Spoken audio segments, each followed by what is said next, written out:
দেখো দুবাইয়ের পুরো রাস্তা কি হয়ে গেছে। আসসালামু আলাইকুম সবাইকে। তো বাইরে হচ্ছে আজকে বৃষ্টি, আর এই জন্য হাজব্যান্ডে যে পাট শাক নিয়ে আসছে, তো এগুলো আমি বেছে নিব। তার নাকি পাট শাক ভাজা খাইতে ইচ্ছা করছে, তো পাট শাকগুলো বেছে নিচ্ছি। আর এদিক দিয়ে বৃষ্টি একটু কমেছে, আর আমি এখন আমার রুমের সামনেই বসে আছি, দরজার সামনে বসে বসে পাট শাক বাছতেছি আর বৃষ্টি দেখতেছি। চলো তোমাদের সাথেও শেয়ার করা যাক। মরুভূমির দেশে রহমতের বৃষ্টি।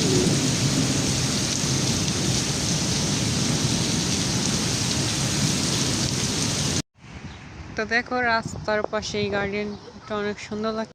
সারাদিন রুমের ভিতরে বসে থেকে অনেক বোর হইতেছিলাম, তো বিকালের দিকে একটু বৃষ্টি কমছে, তো আমরা একটু তখনকে বের হয়েছি ঘোরার জন্য। দেখতেছিলাম যে বাইরের পরিস্থিতিটা কেমন, বাট বাইরে বের হয়ে কিন্তু আমাদের কোনো লাভ হয় নাই। বাইরে বের হওয়ার 10 মিনিটের ভিতরে আবার বৃষ্টি শুরু হয়েছিল, তখনকে আমরা দৌড়ে বাসায় চলে আসতে হয়েছে।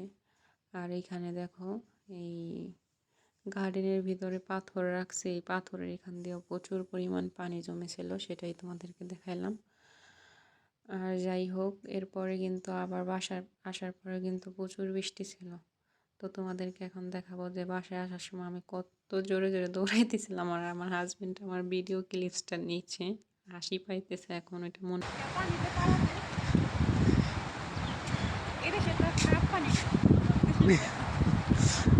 কেদা ওলা বানি তো না না।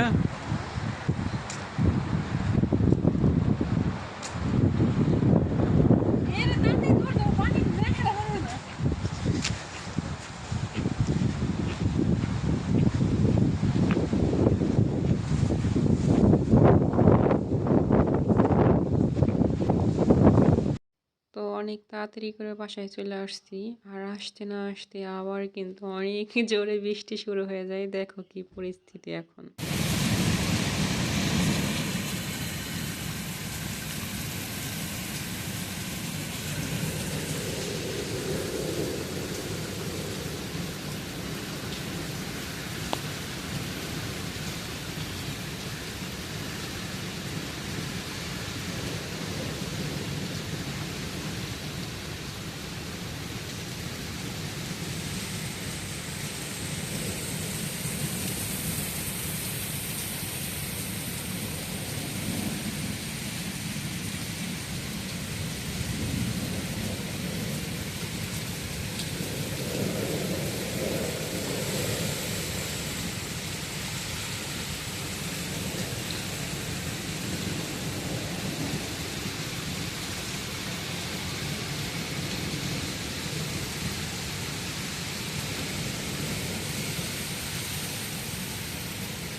এই দেখেন ঘটক সাহেব ছাতা নিয়ে ঘুরছে দুবাইতে।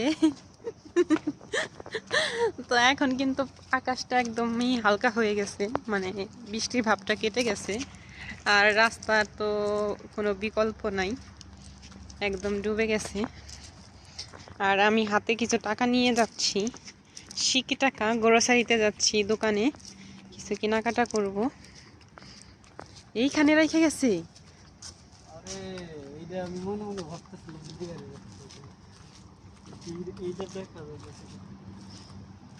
তো দেখেন এইখান দিয়ে পুরো পানি, রাস্তা ডুবে গেছে, তো তার জন্য এইখানে একটু উঁচা আছে, কেউ একজন এইখানে গাড়িটা রেখে গেছে।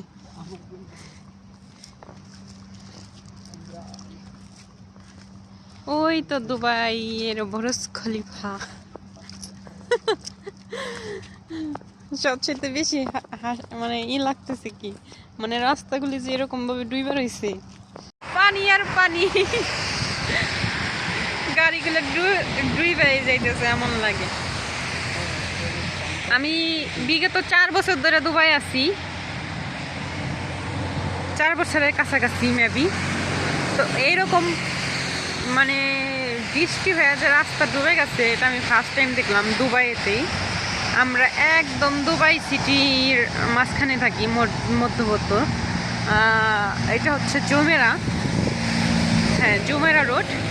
তো দেখেন এরকম পরিস্থিতি আমি আগে দেখিনি। আমি অনেকবার শুনছি যে আজমান, শারজা এইসব জায়গাতে মানে বৃষ্টি হয়ে ডুবে গেছে, বাট দুবাইতে যে এরকম কখনো হবে সেটা আমি ভাবিনি।